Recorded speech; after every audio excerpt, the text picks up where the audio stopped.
we're driving to their house, right? My freaking tire pressure sensor light goes on in my car. So we happen to be right in an intersection where there's 2 gas stations across the street. So I go from each other. So I go through the intersection, go to the first gas station. They don't seem to have an air pump. So I get my little beep beep car, and we drive right across the street, we go to the other gas station. They also don't seem to have an air pump. These are the last gas stations for a while because my grandparents live in the middle of nowhere.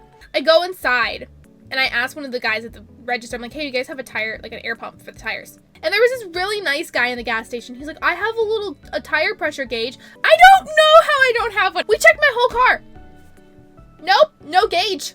Don't know why I don't have one, but apparently I don't. Could have swore I had one. So this really nice guy is like, here, let me go. No, I did not follow him to his car. I waited halfway in between my car and his car, so that way he knew where he was going and that I didn't look lazy like I just expect to bring it to me. But I also was not about to get that close to this man's car. And so he brings it over and he goes to hand it to me. And I kind of look at it and he goes, you know how to do it? If you don't know how to do it, I can do it. I'm like, I think I do, but I don't really. My dad showed me like once and I don't remember. And he's like, here, I'll check for you. And like, I could have obviously figured out the tire gauge myself. I knew they would help me if I was like, I don't know what to do. So I just let them do it. So he checks 2 tires. He's like, this is what they're at. I'm like, oh, that sounds low. I don't know what they're supposed to be at. So this other guy comes over. He's like, well, your tire pressure, what they're supposed to be at should be on the sticker in your car.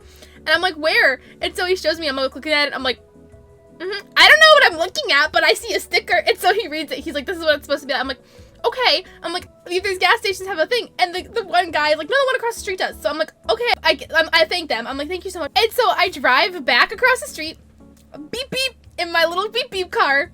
Well, I guess their freaking vacuum for your car is also their tire air pump. We didn't know that. So we ended up filling up all of my freaking tires because they were all a little low. And we make it to my grandparents' house, but at this point we're like 20-30 minutes late. So needless to say, my mom says we have to get me a gauge for my car now.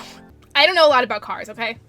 That is one thing where I'm like, all my feminism leaves my body when it comes to cars. Like, someone do it. Someone else do it. I will say, though, I have never driven around with my change oil light on. I always get the oil changed when it needs to be changed. My check engine light, if that goes on, it gets checked right away. Like, I try to take care of my car. I just didn't know that my tire pressure was that low. And it just happened to be at a time when we were in a rush, and so we were already frazzled.